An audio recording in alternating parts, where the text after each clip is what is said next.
Bonjour tout le monde, j'espère que vous allez bien aujourd'hui. Écoutez, je veux encore vous parler de la grâce, on va parler de ça tout cet été. Aujourd'hui, j'aimerais vous mentionner quelques points, quelques effets de la grâce. En fait, qu'est-ce que ça produit, la grâce? Pour vous rappeler, la grâce, c'est un cadeau non mérité, quelque chose que Dieu nous donne et qu'on ne pourra jamais, jamais le mériter.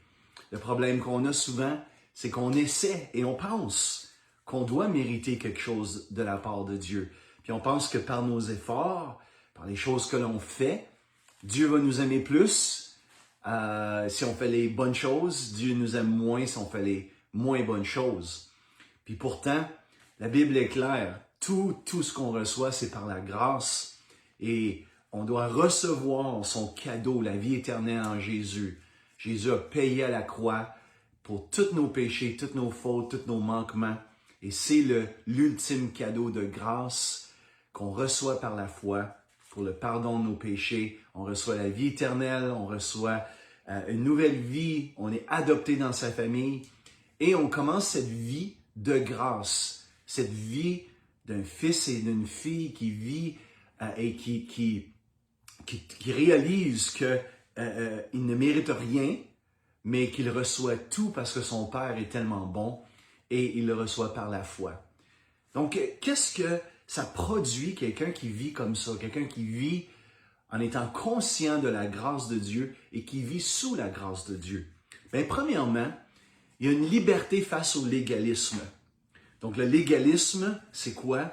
C'est de se faire toutes sortes de règlements en pensant que ces choses-là vont nous attirer la faveur de Dieu, vont nous attirer la bénédiction de Dieu. En gros, c'est ça. Donc, comprendre la grâce, vivre la grâce, expérimenter la grâce, nous amène une liberté face à ça. Donc, notre vie chrétienne, elle n'est plus basée sur des règlements, des lois, mais sur une relation personnelle avec lui. Et ça ne veut pas dire qu'il n'y a pas de règlement, ça veut dire pas dire que la loi n'est plus bonne, c'est pas ça que ça veut dire, mais c'est que on ne fait pas des choses pour mériter de la part de Dieu, mais on fait des choses parce qu'on aime Dieu. Et maintenant, quelqu'un qui vit sous la grâce, il vit justement dans une relation qui n'est pas basée sur des règlements, mais qui est basée sur l'amour. Donc, on aime Dieu et on veut lui plaire, on veut, pas pour mériter, mais parce que on a reçu, on est comme, wow, on a été gracié, on a été pardonné. Donc, on entre dans cette relation-là qui est basée sur l'amour. La deuxième effet de la grâce, c'est la louange ou l'action de grâce, la reconnaissance. On vit une vie de reconnaissance. On n'est pas...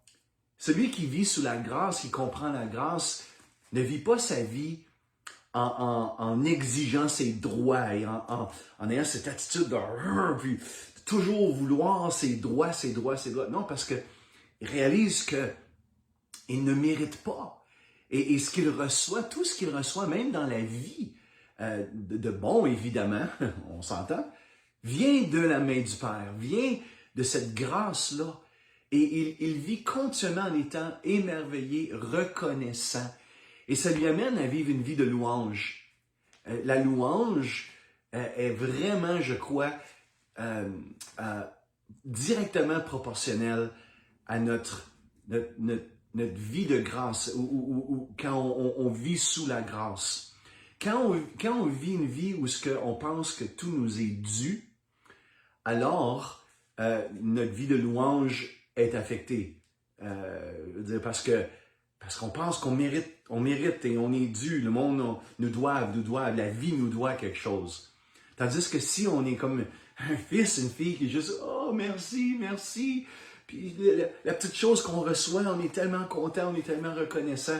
Alors, on va vivre une vie de louange. Et ça, je crois que c'est quelque chose qu'on a besoin de développer. On a un amour pour Dieu, un amour pour la vie, un amour pour... Parce que toutes les petites choses que les oiseaux qui chantent, le soleil, toutes ces choses-là, on vit, wow, on est reconnaissant et on se met à louer Dieu pour ces choses-là. Troisième effet de la grâce, c'est de vivre une vie de pardon.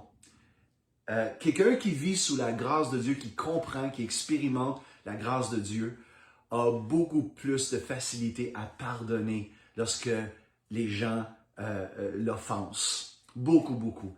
Quelqu'un qui vit sous la loi, qui vit sous le légalisme, a un système de justice et il exige la justice. Il veut le jugement, il veut que les gens paient pour ce qu'ils font de mal. Et ça se reflète pas juste vis-à-vis lui, mais même dans la vie de tous les jours. Lorsqu'il voit une injustice, il exige que justice soit faite.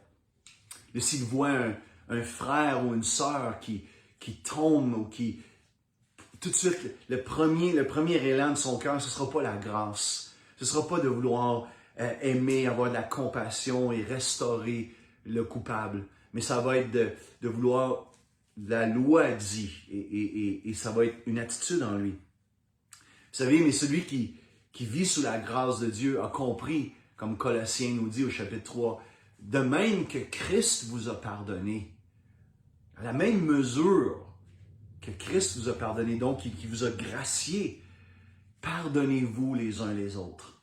Donc il a ce cœur-là, son premier enclin, c'est même s'il peut avoir une émotion de douleur lorsqu'il y a une offense et de vengeance ou de colère, mais tout de suite, il réalise que c'est pas le chemin à suivre et il veut tendre vers la grâce de Dieu. Quatrièmement, le quatrième effet de la grâce de Dieu, c'est l'acceptation des autres. Ça, c'en est un gros.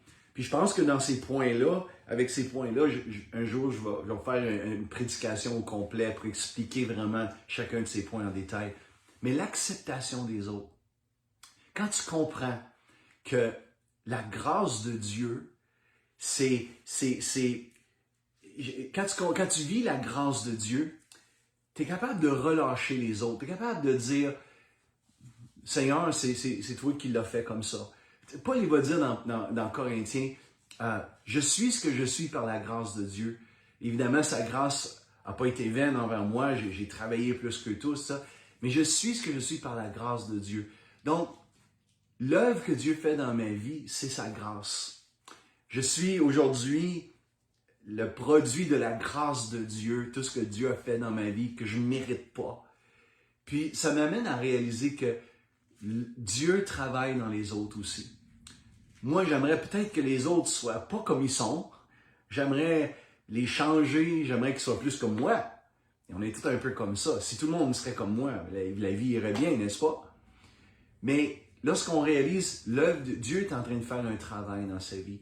Puis, je ne serai pas le contrôleur, celui qui veut le mettre dans mon moule à moi pour qu'il me fasse du bien à moi et qui réponde à mes critères. Non, Dieu va s'arranger avec lui. Dieu va s'arranger avec lui. Donc, je le relâche et j'accepte. J'accepte qu'il soit différent. J'accepte qu'il ne pense pas comme moi. Puis c'est correct. Dans le sens, c'est sa vie à lui. Je relâche. Je vis une vie. Puis dans le fond, c'est comme ça ne me regarde pas. Moi, ce qui me regarde, c'est ma relation avec lui. Puis donc, j'exige pas, j'impose pas aux autres. Je leur laisse vivre et être dans leur relation avec Dieu. S'ils m'ouvrent la porte et s'ils veulent que je les aide, oh bien oui, je vais être là comme un mentor, comme un père spirituel pour eux. Mais à part de ça, je les relâche. Et cinquièmement, un produit de la grâce, c'est puisqu'on a tellement été pardonné, puisqu'on réalise que tout est grâce, tout vient de lui, on veut lui donner notre vie puis on veut vivre pour lui. Un des produits de la grâce, lorsque quelqu'un saisit vraiment la grâce de Dieu, il ne s'en sert pas pour aller pécher puis vivre une vie dévergondée. Non, au contraire, il va vivre une vie consacrée à Dieu, qui aime Dieu, qui veut le servir, qui veut marcher. Il donne sa vie parce qu'il réalise que Jésus a donné sa vie pour lui. Donc, en réponse à cet amour, à cette grâce-là, il veut juste dire, me voici, me voici. Que veux-tu que je fasse? Donc, vous voyez que le message de la grâce est tellement crucial parce que ça affecte toute notre vie chrétienne, toute notre vie. Donc, je prie que chacun d'entre vous, vous puissiez recevoir une révélation fraîche de l'amour du Père et de la grâce qui est disponible en Jésus. Bonne semaine tout le monde.